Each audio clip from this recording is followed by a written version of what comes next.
मंदिर के आराध्य परम पूज्य सदगुरु श्री महंत साहब जी, पूजा के योग्य सभी संत समाज, मैं चरण कमलों में सिर झुका के त्रिवार बंदी करता हूँ। बोलिए श्री सदगुरुदेव की जय। सदगुरु श्री कबीर साहब जी ने सबके हित की बात कही, सबके हित की। ऐसा कोई नहीं पूरे विश्व में कि उसका अहित हो सके। सदगुरु श्री कबीर साहब की वाणी के द्वारा सबका ही भला होगा।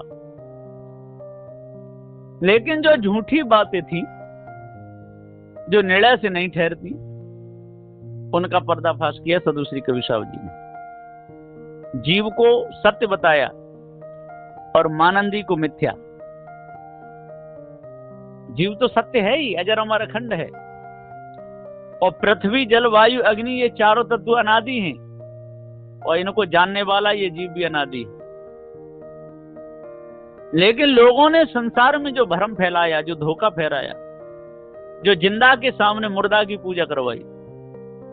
अब देखो, जिंदे लोग बैठे हुए हैं और मुर्दाओं की पूजा हो रही है, तो ये जिंदाओं का सम्मान है कि अपमान है? माता पिता भूखे पड़े हुए हैं और घर में पथरी पत्थरों की बेटी बेटा पूजा कर रहे हैं, खूब अगरबत्तियां जला रहे हैं, शंख बजा रहे हैं। और ये कितना बड़ा अपमान है, उनका अपमान है। पिता कह रहे हैं बेटा भूख लगी है, माँ भी कह रही है बेटा भूख लगी है। बेटा कह रहे हैं नहीं, अभी 2 घंटा है, 2 घंटा बाद ठाकुर जी की पूजा हो जाएगी, तब आपको भोजन मिलेगा। है? आप वो नास्तिक हुए कि आस्तिक? जो भूखे हैं, जो भोजन मांग रहे हैं, उनके लिए भोजन नहीं है। जो पत्थर की मूर्ति है, जो बोलती चालती खाती पीती नहीं, हमको कोई उपदेश नहीं दे सकती, उसकी पूजा हो रही है। अब बताइए आस्तिक कौन?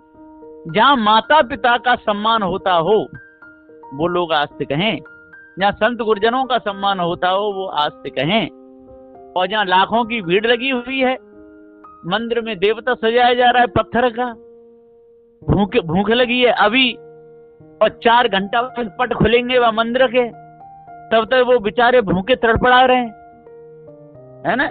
तो असली देवताओं के सामने और नकली देवताओं की पूजा हो रही है ना? जिंदाओं के सामने, मुर्दाओं के सामने, और जिंदा का गला काटा जा रहा है? मूर्तियां इंसान ने बनाई, कौन बनाएगा? तो ये इंसान की बनी हुई मूर्तियां हैं, और बकरा को ला करके जिंदा को पत्थर के सामने काट रहा है, वो नास्तिक हुआ क्या आस्तिक? वो महानास्तिक हुआ। तो सदगुरु श्री कबीर साहब जी पुकार करके समझाते हुए कहते हैं कि जब तक हमको जड़ और चेतन का पूरा ज्ञान नहीं होगा, तब तक हम भ्रम में रहेंगे। जड़ और चेतन का जब ज्ञान हो जाता है, तभी हमको पता चलता है कि सही क्या है और गलत क्या है। और सारे संसार में जो पंडित पुजारी तो जड़ चेतन का ज्ञान होने ही नहीं देते ना, जो लूट लूट के खाते रहते।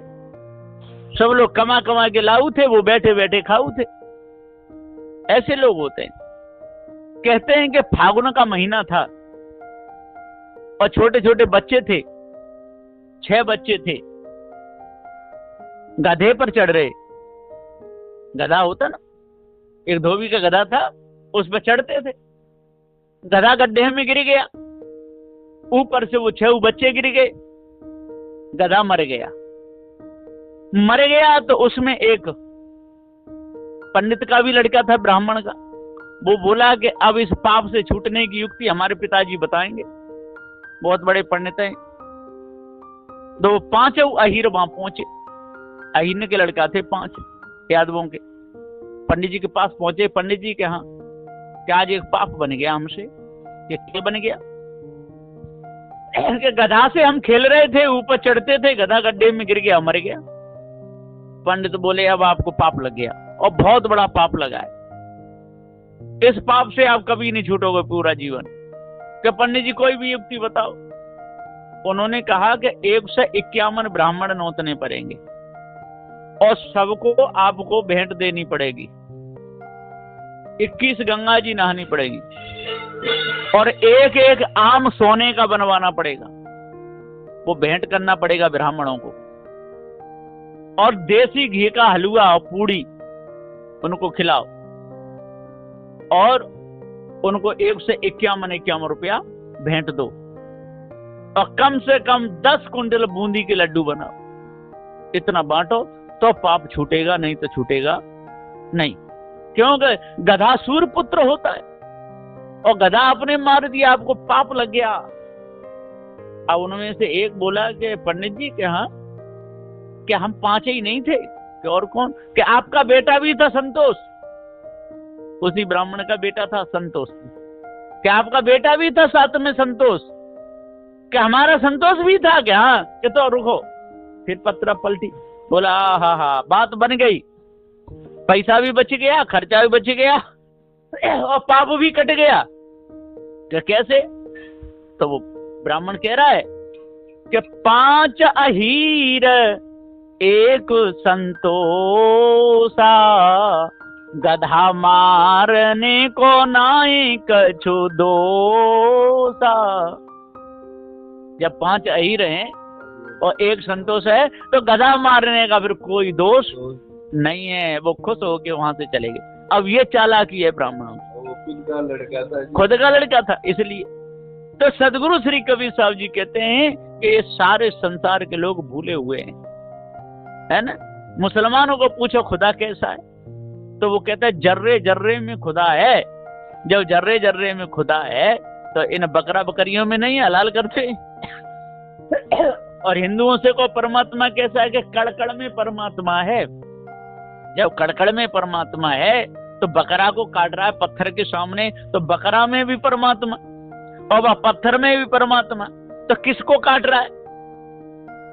जब सब में परमात्मा है और बलि चढ़ाने से वो खुश हो रहा है तो अपने बेटा को क्यों नहीं काट रहा है? वह बकरा को क्यों काटता है? जब व्यापक सब में आत्मा है, आत्म मार पसाणे पूजा इनमें किसी न ज्ञाना। सदगुरु श्री कबीर साहब जी कहते हैं कि इधर तो सब में परमात्मा बताता है, आत्मा को बताता है, और फिर बकरा को काट कर पत्थर की पूजा करता है, तो फिर कहां गया तेरा आत्मा? क्योंकि आत्मा ही आत्मा है।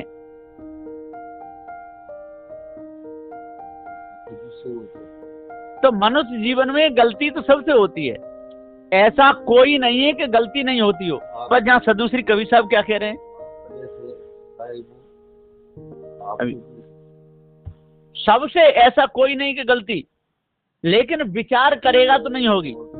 जीव ज्ञान स्वरूप है। प्रायश्चित कब करता है? जब गलती बन जाती है, तब जब उसको एहसास होता है। और गलती से पहले यदि ध्यान देगा तो गलती नहीं होगी। क्योंकि चोरी हिंसा व्यभिचार क्या होता है? चोरी हिंसा और व्यभिचार ये जानबूझ के कर्म होते हैं।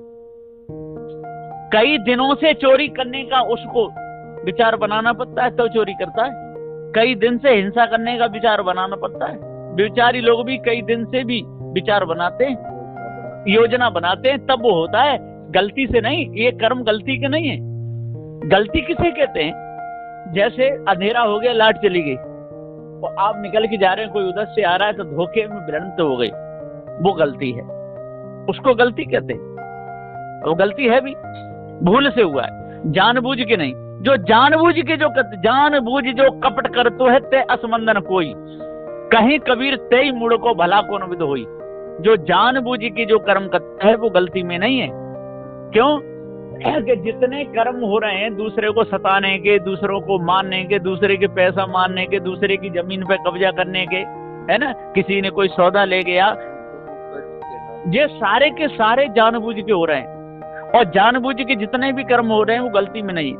और जो धोखे से होते हैं उनका पाप नहीं बनता है। जैसे आप पैदल चल रहे हैं, आपके पैर के नीचे कोई कीड़ा आ गया, मर गया, आपने जानबूझ के नहीं माना तो उसका दोष नहीं लगेगा, कोई सवाल ही नहीं है। और आप जा रहे हैं और सामने से कोई कीड़ा आ गया और आपने पैर से फिसल दिया तो लगेगा। तो जानबूझ के जितने भी कर्म किए जाते हैं सारे संसार में, उन सब का दोष लगता है। जानबूझ जो कपट करतो है असमंदन कोई, कहीं कबीर तेई मूड को भला कौन विद होई। अब जैसे किसी से कहा कि भैया हमको 10 लाख रुपए की जरूरत है, तू हमारा मित्र है और 3 महीना बाद तेरे हम दे देंगे। अब वह ने 10 लाख रुपए दे दिए और 10 लाख रुपया देख करके उसकी नीयत खराब हो गई। उसके पास में पैसे हो गए तब भी नहीं दिए, मांगने आया 2-4 बार के दे दूंगा भैया गांव में रह रहा हूं, ज्यादा कहा तो तू ले पावे तो ले लेना, उसके मान लिए। अब उसके घर में कोई अनिष्ट हुआ, कोई बीमार हुआ या उसकी खेती बिकी, बेटा बीमार पड़ा, इधर वो भी मर गया, तो उसको ख्याल आया मैंने उसको 10,000 रुपये मारे थे इसलिए मेरा ऐसा हुआ। तो अब पछताए क्या हुआ जब चिड़ियां चुग गई खेत, फिर क्या होगा? तो जो भी कर्म बनता है जानबूझ के बनता है जैसे, और बिना जाने बूझे जो बनता है उसका कोई दोष नहीं है ना। बिना जाने बूझे का, अनजाने का कोई दोष नहीं है, अनजाने में तो होता ही है। लेकिन ये 3 कर्म अनजाने में नहीं होते, चोरी हिंसा व्यभिचार, ये अनजाने के हैं ही नहीं। जब पकड़े जाते हैं तो कहते हैं नहीं भैया भूल हो गई, और नहीं पकड़ा जाता तो वो मुंह छेंट के तैयार था मैंने ये कर्म किया ही नहीं, पकड़ गया इसलिए कह रहा है कि भूल हो गई, और नहीं पकड़ा जाता तो वो कभी नहीं कहता कि मेरे से भूल हो गई। हाँ हाँ, शनिचर देवता को नहीं छोड़, अगर सुनो, ये शनिचर देवता बेकार की बातें हैं बिल्कुल। मैंने अभी कहा ना, जैसे कड़कड़ में परमात्मा को मान रहे हैं, परमात्मा है ही नहीं, ऐसे शनि देवता, भैरव देवता, ये दुर्गे, ये सारी बेकार की बातें। शनि देवता कुछ नहीं होता है और न किसी का कुछ बिगाड़ता। शनि देवता क्यों किसी को बिगाड़ेगा, उसको लेना देना क्या? नहीं, जो कष्ट नहीं, कोई किसी, हमारे कर्म देते हैं, जैसे हमारे कर्म है तैसा फल हमारे सामने आएगा। शनि देवता कोई है ही नहीं, ये तो वही बताया जो पोंगा पंडित बताते हैं।